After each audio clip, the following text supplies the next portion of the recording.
Selamat siang, kembali dengan saya Alvin Lim dari LQ Indonesia Law Firm.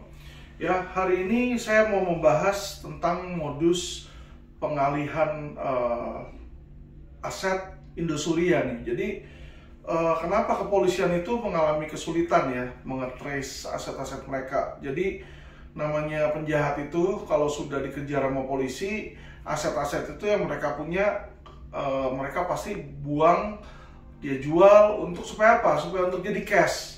Sehingga nanti kalau udah jadi cash, mereka pindahin ke orang lain itu lebih gampang ya, karena cash itu cair.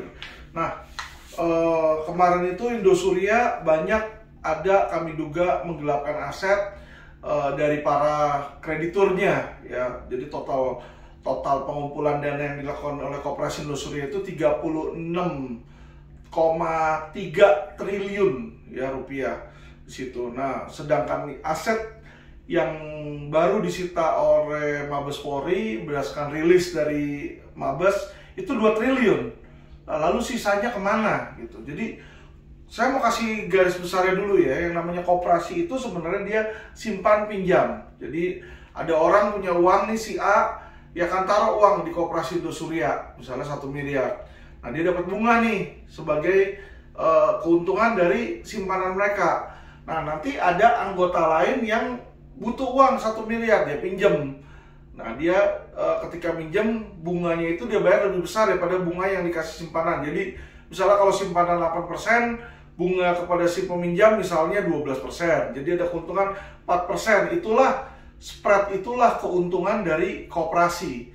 Tetapi beda dengan bank, koperasi itu sebenarnya simpan pinjam ini hanya untuk anggota. Jadi misalnya kayak polisi ya. Polisi itu ada koperasinya sendiri, Koperasi Bayangkara. Ya, yang boleh menaruh uang di koperasi itu dan yang boleh meminjam itu hanyalah anggota. Jadi sebenarnya ini dari anggota untuk anggota, dijalankan oleh anggota pengurusnya. Ya, itulah sistem atau prinsip dari koperasi, berbeda dengan bank. Ya, jadi koperasi itu lebih tertutup, sifatnya eksklusif, sedangkan kalau bank sifatnya itu terbuka untuk umum. Ya, jadi siapapun di masyarakat itu boleh taruh uang ke bank. Siapapun dari masyarakat boleh pinjam uang ke bank. Ya, makanya kalau koperasi dilarang. Makanya inilah ketika koperasi meminjamkan uang atau mengambil dana masyarakat yang bukan anggota koperasi, mereka kena pidana perbankan. Ya, jadi kena pasal 46 itu, menghimpun dana masyarakat tanpa izin BI. Ancaman pidananya minimal 5 tahun, maksimal 15 tahun. Nah, saya mau kasih tunjuk ya, inilah modus yang dilakukan oleh Koperasi Indosuria. Ini ada di depan saya ini bukti, salah satu bukti kopi sertifikat ini. Ya, dilihat di sini sertifikat hak milik nih atas tanah. Jadi ini ada sebuah tanah di daerah Tangerang Selatan di Pondok Karya. Ya, ini awalnya tanah ini milik 5 orang. Jadi 5 orang ini yang dimasukkan sebagai pemilik ini adalah ahli waris. Jadi orang tua mereka mungkin meninggal, mereka sebagai ahli waris dikasihlah sebidang tanah di sini ya, sebidang tanah. Nah, ketika dikasih sebidang tanah, mereka butuh uang saat itu. Nah, ketika dia butuh uang, dia pinjemlah uang ke Koperasi Indosuria. Ya, jadi gini. Balik lagi, awal seharusnya Koperasi Indosuria ini hanya untuk anggota. Tapi disinilah makanya dia berfungsi sebagai bank gelap. Kalau dia sudah terbukti mengambil simpanan dari masyarakat, orang masukin uang ke sana, ya kan, yang bukan anggota, karena mereka nggak pernah bayar iuran pokok, mereka nggak pernah bayar iuran tetap bulanan di situ ya, dan nggak pernah ikut RAT, rapat anggota tahunan. Nah, ini mereka menawarkan uang tersebut dipinjemin ke masyarakat. Jadi uang dari korban itu dipinjemin ke masyarakat. Dikasihlah jaminan ini tanah ya. Tanah ini dijaminkan, kita lihat di sini hak tanggungan nih, nomor 720/2019. Jadi 2019 sebelum mereka pilot nih, uang itu disalurkan nih. Dia menyalurkan uang. Kalau saya baca di sini ya, di hak tanggungan ini, uang yang dipinjam oleh Koperasi Indosuria, yang dipinjamkan oleh Indosuria ini 2.250.000.000 nih. Sini ya, 2M250. Nah, ketika si ahli waris ini, 5 orang pemilik tanah ini menerima uang, Maka di sertifikat itu dimasukinlah sini nama yang pernah berhak atau nama pemegang hak. Dimasukin nama pemegang hak itu Koperasi Simpan Pinjam Indosuria Cipta. Jadi kita mengetahui uang itu yang dari para korban 36 triliun masuk ke koperasi. Dari koperasi uang itu disalurkan ke orang-orang di sini ya, ke yang meminjam. Nah, sebagai gantinya si koperasi ini memegang hak nih, memegang aset nih. Ini salah satu contoh aset yang belum disita oleh Mabes ya, yang tidak disita oleh Mabes nih, yang terlewat nih oleh Mabes. Nah, habis dia pinjem di sini hak tanggungan, beralihlah hak tanggungan itu ke koperasi ya. Nah, yang menarik di sini teman-teman, ya kan, yang menarik ini kalau kita lihat ya, di bulan Oktober 2020, kalau teman-teman tahu itu di awal bulan itu di 2020 itu dilakukan PKPU, sudah terjadi homologasi. Seharusnya kalau sudah terjadi homologasi, ya kan, itu aset tidak bisa dialihkan ke orang lain. Kalau dialihkan itu pidana teman-teman ya. Jadi nggak boleh itu ada undang-undang kepailitan seperti itu. Tapi ini di bulan Oktober 2020 sama Koperasi Simpan Pinjam sama KSP, hutang ini dijual cesi ya. Jadi dilakukan cesi ini. Jadi kalau dibaca peralihan hak tanggungan berdasarkan akte perjanjian cesi. Cesi ini adalah jual beli hutang. Jadi supaya teman-teman tahu ya. Jadi Koperasi Indosuria kan dia memegang hutang dari 5 orang ahli waris nih yang punya tanah. Nah, hak atas hutang itu dijual ke Indosuria Anti-Finance ya. Jadi uangnya itu di bulan Oktober ini ditarik oleh Koperasi Indosuria nih ya, dari Indosuria Anti-Finance, sehingga pemegang hak ini sekarang Indosuria Anti-Finance. Kalau teman-teman lihat di sini, ini sertifikat sekarang atas nama Indosuria Anti-Finance sebagai pemegang hak, pemilik hak ya situ. Nah, yang menarik dari sini adalah ya kan, karena LQ Indonesia Law Firm kita punya jaringan network ya, kita punya juga beberapa perusahaan-perusahaan properti yang bekerja sama dengan kita, klien-klien kita juga. Mereka menginfokan ketika mereka tahu bahwa Indosuria Anti-Finance ini, jadi setelah Koperasi Indosuria Anti-Finance jadi tersangka dan yang disuruh ditahan, banyak aset-aset itu teman-teman seperti ini disembunyikan di Indosuria Anti-Finance ya. Jadi aset itu nggak bisa disita oleh Barreskrim. Kenapa? Karena atas nama perusahaan lain. Ya dong, jadi contoh misalnya Bank Mandiri bermasalah, ya kan, melakukan pidana nih, misal melakukan pidana, yang bisa disita itu hanya aset Bank Mandiri. Bisa nggak tiba-tiba polisi menyita aset Bank BCA? Nggak bisa, karena itu perusahaan, badan usaha, badan hukum yang berbeda teman-teman ya. Jadi disitulah makanya orang-orang nanya, Alvin, kan Koperasi Indosuria udah dilaporin, ngapain lo laporin Indosuria Anti-Finance? Jadi buat teman-teman yang tidak tahu, pelaporan Indosuria Anti-Finance ini kita melaporkan nih Indosuria Anti-Finance. Ini ada kopi LP-nya, kalau dilihat LP-nya nomor 0204 garing 4 nih, bulan April 2022 kami laporkan di sini. Terlapornya kalau dilihat Indosuria Finance nih, nomor 1. Jadi PT Indosuria Finance kita laporkan beserta ya kan Surya Effendi. Kenapa Surya Effendi? Karena Surya Effendi ini diketahui sebagai pemegang saham 99%.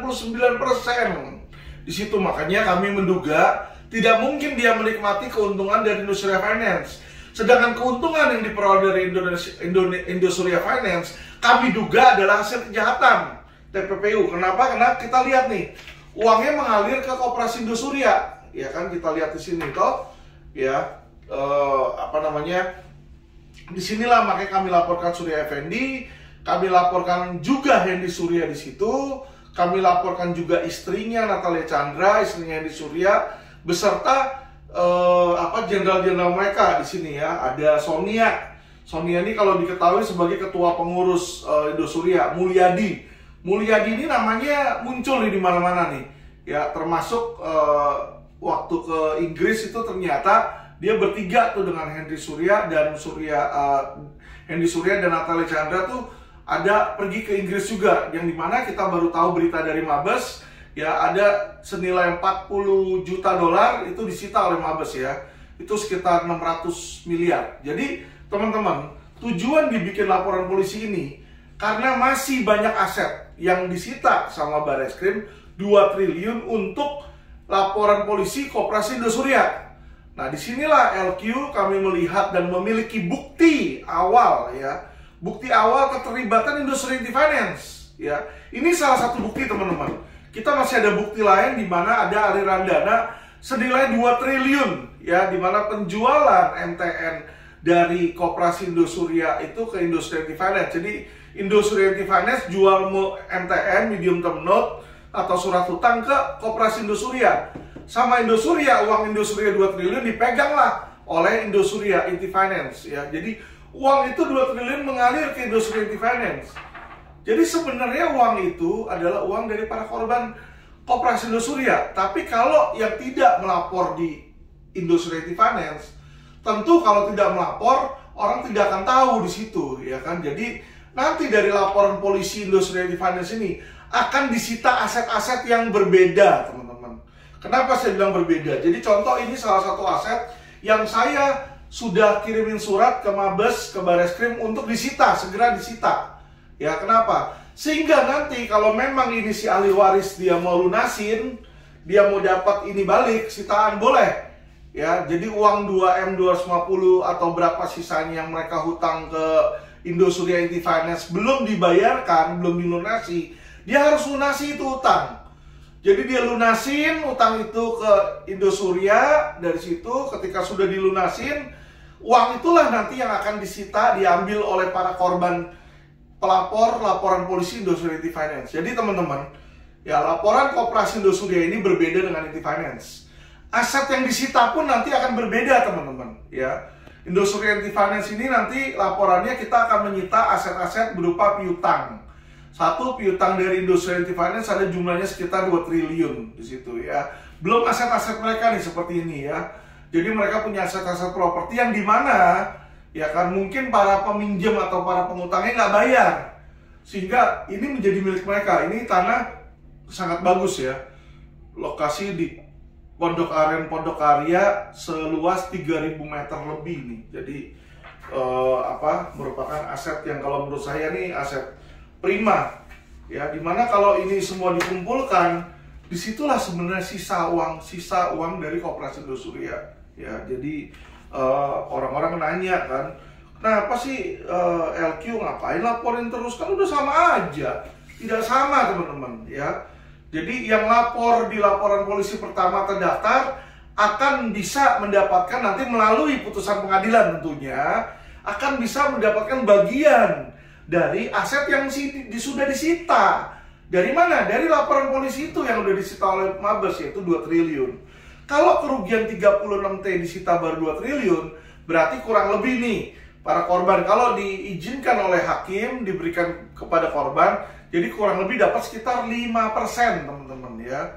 Nah, kalau para pelapor itu yang di Indosuria Koperasi, tapi kami yang melaporkan di Indosurieti Finance tentu nanti akan mendapatkan aset sitaan yang berbeda. Sehingga nanti oleh LQ kami akan bantu kawal di pengadilan. Sehingga kalau pengadilan bilang, oke, ini aset sitaan dikembalikan ke para korban, maka semua aset yang disita ini, receivable dan tanah-tanah ini bisa dibagikan kepada para korban, teman-teman ya.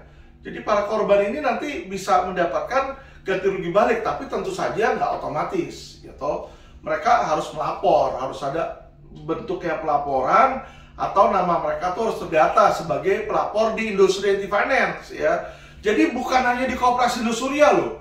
Koperasi Indosuria yang sudah melapor ya nanti dapat dari sana. Tapi kalau Indosurieti Finance ini kan beda. Jadi ini harus ada laporan. Makanya di sini di laporan polisinya Indosurieti Finance kalau dilihat ya, ini jelas tertera siapa pelapor itu dijelaskan di sini. Pelapor itu ada 165 nih, 165 korban teman-teman ya, 165 korban dengan jumlah kerugian 800 miliar. Jadi inilah makanya kenapa LQ kami melaporkan Indosurieti Finance dengan jumlah korban 165, kerugian 800 miliar. Sedangkan aset piutangnya aja yang dari Koperasi Indosuria alirkan ke Indosurieti Finance itu udah 2 triliun. Belum aset-aset propertinya teman-teman. Jadi masih banyak di sini bagi teman-teman yang memang mau dibantu, silakan hubungi LQ Indonesia Law Firm, ya kan. Tapi tujuan dari edukasi ini satu adalah untuk memberitahukan kepada masyarakat modusnya gimana dia ngalihin uang. Inilah modus mengalihkan uangnya, teman-teman. Jadi diberikan hak tanggungan, nanti hak tanggungan itu dijual lah, hak tanggungan itu ya berupa cesi ke Indosuria Anti-Finance, yang dimana adalah ya milik Hendy Surya sama Surya Effendi juga awalnya. Ya, Hendy Surya itu punya 49%, Surya Effendi itu punya 51%. Itu saya lihat sendiri di AHU ya. Di video saya sebelumnya sudah saya tunjukin print out AHU-nya di situ, yang dimana setelah Hendy Surya jadi tersangka, sahamnya itu dialihkan ke Surya Effendi, sehingga sekarang Surya Effendi memiliki 99%. Sehingga patut dicurigai dan patut diduga Surya Effendi ini termasuk ya ikut serta dalam pencucian uang ini. Nah, karena uang itu, aset itu berpindah dari Koperasi Indosuria sudah pindah ke Indosuria Anti-Finance, ya kan. Ini contohnya, teman-teman. Jadi jangan dibilang LQ ini cuma berdasarkan asumsi gitu ya. Kita tidak berdasarkan asumsi, teman-teman. Tapi kita ini semua berdasarkan data-data, fakta-fakta valid, ya. Dimana kalau teman lihat, ini kopi sertifikat, awalnya ini yang dicoret, teman-teman, yang di sebelah kiri ini yang dicoret, ini tulisannya Koperasi Indosuria. Yang di kanan yang baru adalah Indosuria Anti-Finance. Jadi kalau teman-teman lihat di sini, ini terjadi peralihan aset dari Koperasi Indosuria ke Indosuria Anti-Finance. Tentu saja bukannya polisi malas atau bagaimana, tapi polisi tidak bisa menyentuh Indosuria Anti-Finance karena dia bukan terlapor. Itulah tujuan LQ Indonesia membuat laporan polisi, sehingga aset yang atas nama Indosuria Anti-Finance dapat disita sesuai hukum, ya. Jadi ini peralihan ini terjadi, teman-teman. Ini buktinya, ya, dari Koperasi Indosuria dialihkan ke Indosuria Anti-Finance. Jadi teman-teman, kalau ada korban yang diem-diem aja terus berpikir nanti gua juga otomatis dapat, ya nggak mungkin. Ya, anggap bayangkan kalau teman-teman ini adalah punya mobilnya dicuri oleh maling, ya. Dari Jakarta, mobilnya dibawa ke ujung pandang. Ya, kalau diem-diem aja, nanti malingnya juga balikin ke gua. Nggak mungkin, teman-teman. Harus kita lapor polisi. Proses hukum polisi juga harus jalanin, ya kan? Dilihat sama polisi, oh ada di ujung pandang. Oh ya udah, ambil ke sana. Polisi harus ke sana, sita, ambil, dirampas, disita, ya kan? Nanti habis itu, ya kan, dapat apa yang dilakukan putusan pengadilan. Pengadilan nanti akan memutuskan, dibilang oh ya ini mobil curian, terbukti pencurinya, ya kan, sehingga mobilnya gimana, dibalikinlah kepada para korban. Tapi kalau korban tidak melapor, apakah itu otomatis akan terjadi? Tidak akan, ya. Jadi teman-teman, bagi yang melapor, bagi yang belum melapor, segeralah melapor. Dan kedua, saya minta himbauan kepada seluruh masyarakat Indonesia, ya kan, jangan dibeli aset Indosuria Anti-Finance, ya. Jadi saya dapat data ini karena ada beberapa perusahaan properti hubungin saya. Pak Alvin, ini saya ditawarin aset murah, ya kan. Ini utangnya cuma 2 juta, 2M, 250 nih. Harganya murah nih. Saya cek di bawah harga pasar, asetnya gede nilainya, tapi utangnya cuma kecil. Saya mau beli nih, aman nggak? Gitu loh. Karena saya punya banyak teman-teman dan punya banyak klien yang punya perusahaan properti, dia nanya ke saya bilang jangan dibeli. Kenapa? Kalau dibeli nanti, Anda udah kasih duit tuh ke Indosuria Anti-Finance, ini aset tetap akan disita lagi sama polisi. Nanti kalian rugi, ya kan? Jadi karena di dalam TPPU itu kalau hasil kejahatan, ini adalah hasil kejahatan, uangnya ya, bukan tanahnya hasil kejahatan, uangnya hasil kejahatan. Karena uangnya sudah diberikan kepada ahli waris, dan kalau ahli waris itu tidak mampu membayar, apa yang terjadi dengan ahli waris yang tidak mampu membayar? Ya disita, ya, atau diambil oleh si pemegang hak. Nah, sehingga ini beralih nih ke Indosuria Anti-Finance sebagai pemilik. Kalau si ahli waris nggak bayar hutang, tapi kalau dia bayar hutang, maka hutang itulah yang diambil oleh para korban yang sudah melapor, yaitu klien-klien kami. Ini bisa mendapatkan, ya. Jadi teman-teman jangan beli asetnya, karena kalau dibeli asetnya, kalian uangnya diambil lagi sama Indosuria, nanti ujung-ujungnya aset ini tetap akan disita oleh Mabes, ya. Tetap akan disita, karena kenapa? Yang lebih bahayanya lagi, kalau Anda sudah mengetahui, ini kan saya sudah informasikan kepada masyarakat, untuk jangan beli aset sitaan. Ya kan, aset sitaan dari jangan beli aset Indosuria, Intifinance, tiba-tiba kalian beli, nanti disita di situ. Anda bisa dikenai pasal 480 atau apa istilahnya itu adalah penadahan. Jadi kalau membeli atau menyimpan barang yang diduga hasil kejahatan, itu kena nanti pidana penadahan, teman-teman ya. Ancaman hukumannya 7 tahun. Jadi tolong kepada masyarakat saya himbau hati-hati kalau ada yang atas nama Indosuria Finance di situ, jangan dibeli, tapi tanya dulu ke Mabes Bareskrim ditangani oleh Tipitexus itu di Subdit TPPU, atau bisa ditanyakan ke LQ Indonesia Law Firm ya. Tanyakan ke LQ Indonesia Law Firm. Nomor kontak kami ada di Instagram kami ya. Jadi ada di medsos. Hubungi LQ Indonesia Law Firm, tanyakan dulu. Jangan sampai teman-teman nanti itu jadi korban ya. Uang hilang untuk membeli barang, dipikir barangnya barang sah, ternyata barang hasil curian, barang hasil kejahatan. Jangan sampai itu terjadi, teman-teman ya. Oke, terima kasih kepada yang mempunyai info. Nanti silahkan hubungi LQ. Kalau misalnya ada aset-aset Indosuria Finance lainnya yang perlu disita, nanti LQ bisa sita di situ melalui Mabes Bareskrim. Kami bisa ajukan surat permohonan untuk supaya polisi menyita ya. Dan yang kedua adalah kepada yang belum melapor, silakan jika mau melaporkan menggunakan jasa LQ untuk pendampingan pun juga dipersilahkan ya. Tapi kalau memang yang mampu melapor sendiri, silakan lapor sendiri. Tapi kalau tidak diproses, nama kalian tidak ada dalam berkas ya, tidak akan secara otomatis nanti mendapatkan bagian dari aset sitaan. Oke teman-teman, terima kasih banyak kepada para netizen, para viewer LQ yang belum melakukan subscribe. Tolong di subscribe dulu video kami sehingga nanti update-update berikutnya tentang LQ Indonesia Law Firm kalian bisa mendapatkan. Oke, terima kasih, salam cerdas hukum.